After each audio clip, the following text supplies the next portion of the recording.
23 CR 3546, State of Texas versus Larry Casillas. Can I have parties announced for the record for the state?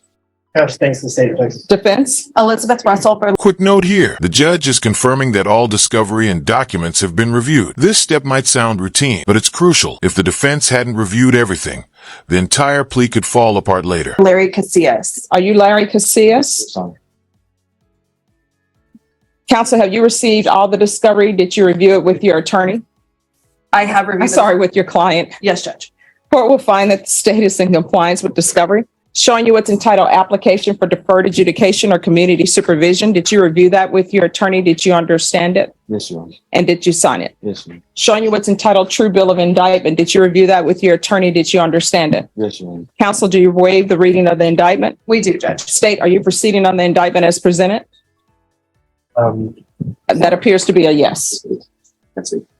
We're proceeding on count one. All right, there's only one count in the indictment. Yes. All right. And there it is, the charge, assault of a pregnant person. That automatically elevates the severity. What do you think? Should the law have even harsher penalties in cases like this? Showing you what's entitled court admonishments and defendants waivers and affidavit of admonitions. Did you review that with your attorney? Did you understand it? Did you sign it in all the appropriate places? Yes, ma'am. Did you understand you're charged with assault of a pregnant person? That's a third-degree felony. The range of punishment is anywhere from 2 to 10 years in prison and up to a $10,000 fine. Did you understand? Yes, ma'am. All right, we can go off the record. I'm looking at this plea bargain agreement, and there's to be no harmful or injurious contact with Stephanie Ortiz. That's her by her request, Judge. I'm not going to follow that. Even though that's her request. No, no, even though it's a request, according to what I'm about to receive, he is a person who is hitting on, not in a loving manner, a pregnant person. I mean, was she pregnant at the time? Yes, Your Honor. So if, She's requesting, and I'm sorry, Judge, may I speak? Sure. She's requesting it for her convenience. They've been doing custody exchanges for the last almost a year through a third-party person, and it's her request. She reached out to me, filled out an affidavit of non-prosecution, and requested that. So I'm not following that. So if you all want to withdraw your plea now, you can, but I am not doing a no harmful or injurious contact. Notice what just happened. The judge refused to allow no contact conditions to be waived, even though the victim requested it. That's unusual, but it shows how judges sometimes step in when they believe the victim's safety is at risk, regardless of personal requests. Contact for somebody who's accused, and I haven't read the steps yet, who's accused of hitting a pregnant person. that's fine, Judge. They're no longer in a relationship. The only relationship is for the benefit of their children. He has no interest in communicating with her beyond that. All right, so I'm not going to follow that. So y'all have a choice. Either you can go to jury trial, or either you all can change that part of your plea bargain agreement. We're proceeding with the no contact, Judge. All right, if you all want to change that. The court will find there's sufficient evidence to find you guilty. The court will defer finding of guilt as you've applied for deferred adjudication. Are we proceeding with sentencing? We are, Judge. Anything you wish to say on behalf of your client? Judge, we would just request that you follow the agreement between the state and defense. Mr. Casillas is wanting to move forward in a direction that's appropriate for his children. He understands what went wrong, and he wants to take full responsibility for that. And he has had no issues since the arrest on this date, and they have been successfully co-parenting since that time. There was a CPS case, Judge, that was closed out for no finding. All right. How old are you? 21, Your Honor. How many children do you have? 2, Your Honor. What are their ages? 1 year and 6 months. 1 year and what? 1 year and 6 months. Are you employed? Yes, Your Honor. What do you do? I work at Amazon at Facility Warehouse. All right. So why do you keep hitting on Stephanie Ortiz? At one point, I'm assuming you loved her because you have children with her. Yes, Your Honor. So why do you keep hitting on her? It was just me not being in the right state of mind, me letting my feelings get to myself and not just thinking right and thinking straight. That makes no sense to me.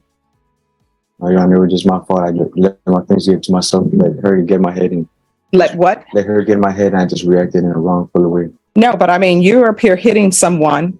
Honestly, I don't even know why I should follow this plea, but your attorney is telling me that she's filed a affidavit of non-prosecution. This is the gut punch moment. The judge is emphasizing that the victim was close to her due date. Imagine the emotional weight here a mother about to deliver and still facing violence. Should a plea deal even be on the table in a situation like this? And she was close to her due date.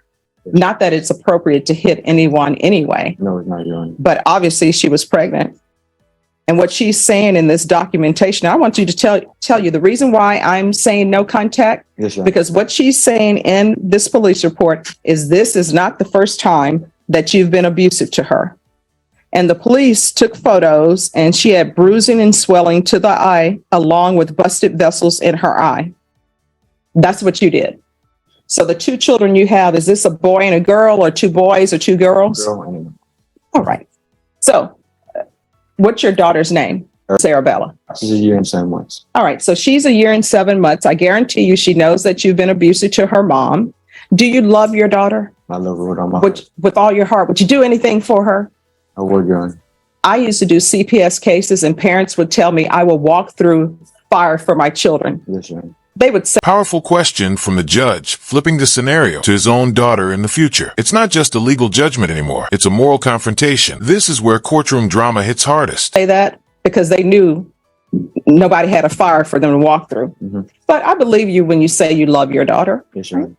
So how would you feel if your daughter became of age and she ends up with somebody like you who hits on her? Would you be okay with that? I would be very upset, Your Honor. And so your daughter is learning what it means to show love is to hit on people, and might makes right.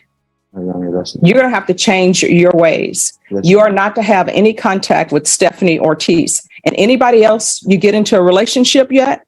Don't let them meet your publicist. Let them meet you and tell them, hey, want to let you know I had this abusive acts in my background, yes, Your because then they can make an informed decision about whether or not they want to date you. You understand? Honor. Yes, Your Honor. All right, this is what the court is going to do. The court is going to sentence you to 6 years deferred adjudication. There's to be no contact with Stephanie Ortiz.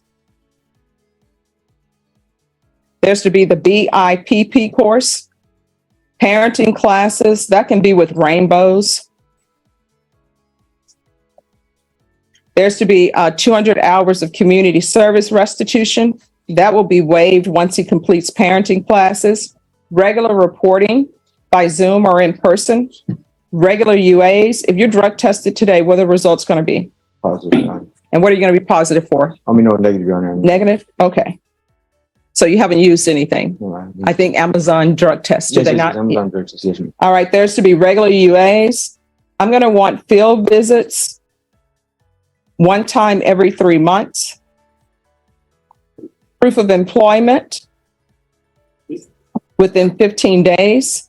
There's to be no employment as a home health care provider or with minors. There's an affirmative finding of family violence. Probation, is there anything else he needs? You already did mention the regular. Yes. Okay. All right. Is there anything else you need from the court in order to be successful? 2023 CR 2528 and 2023 CR 2529. State of Texas versus Bro Marquez. Can I have parties announced for the record for the state? Jason Garrett, Your Honor. Defense. Robert Maurer for defendant, Your Honor. And are you Mr. Marquez? Yes, ma'am. Counsel, have you received the discovery in each of these cases and did you review it with your client? Yes. In each cause number, the court will find that the state is in compliance with discovery. And each cause number I'm showing you was entitled True Bill of Indictment. Did you review that with your attorney? Did you understand it? Yes, ma'am. Counsel, in each cause number, do you waive the reading of the indictment? I did. State, are you proceeding on the indictment as presented in each cause number? We are, Your Honor. Mr. Marquez, in each cause numbers, I'm showing you what's entitled Court Admonishments and Defendants Waivers and Affidavit of Admonitions. Did you review those documents with your attorney? Did you understand them? Did you sign them in all the appropriate places? Yes, ma'am. Did you understand in each cause number, you're charged with the offense of aggravated robbery? That's a first-degree felony. The range of punishment is anywhere from 5 to 99 years or life in prison and up to a $10,000 fine. Did you understand? Yes. After reviewing states exhibits 1 and attachments in each cause number, the court will find there is sufficient evidence to find you guilty and the court will find you guilty. Are you proceeding with sentencing? Yes, Judge, but I asked to waive PSI. Anything you wish to say on behalf of your client? Just ask you follow the plea bargain here. All right. And the cause number ending in 2528, the court will find you guilty, sentence you to 5 years in the prison, give you credit for any time served. There's an affirmative finding of deadly weapon. This will run concurrent with 2023 CR 2529. Taking consideration 2023 CR 2621, 2527, 699, 185, and 184. There's to be restitution, if any, to Isaac Cervantes, Cameron Carroll, Kyle Sutherland, and Stephanie Lefevre, and also no contact with any of those parties. And then in cause number ending in 2529, court is finding you guilty, sentence you to 5 years in the prison, credit for any time served, concurrent with 2023 CR 2528, taking consideration 2023 CR 2621, 2527, County Court Cause number 699-185, 184, no contact, and restitution to the following: Isaac Cervantes, Cameron Carroll, Kyle Sutherland, and Stephanie Lefevre. I'm pronouncing that name all sorts of ways. I apologize to Stephanie. All right. Did you review the document entitled Trial Court Certification of Defendants' Rights to Appeal with your attorney? Did you understand it and did you sign it? Yes, ma'am. All right. Because this is a plea bargain agreement. 17 years old and already sentenced to prison for aggravated robbery. Think about that. One wrong path, and now he's heading into a system filled with hardened criminals. Do you believe prison will rehabilitate someone this young, or does it only make things worse? Because I followed your plea bargain agreement, and because you waived your right to appeal, you do not have the court's permission to appeal. Do you understand? Yes, ma'am. Because this is a felony conviction, you're not allowed to own or possess any weapons or ammunition. If you have a question over what a weapon or ammunition is, you need to speak to an attorney. Do you understand? Yes, ma'am. All right, we're off the record. How old are you? 17. You're 17 and you're doing this foolishness. If you want things, you got to get a job so you can have things. You understand? Yes, ma'am. For a 17-year-old, you've chosen a hard road for yourself because you're going to prison, 17. And you're going to be in prison with a bunch of people who are there for murders and other things. When you go to prison, don't become institutionalized. You're 17. You still have a chance to make something out of yourself and do better in your life. So keep your head down.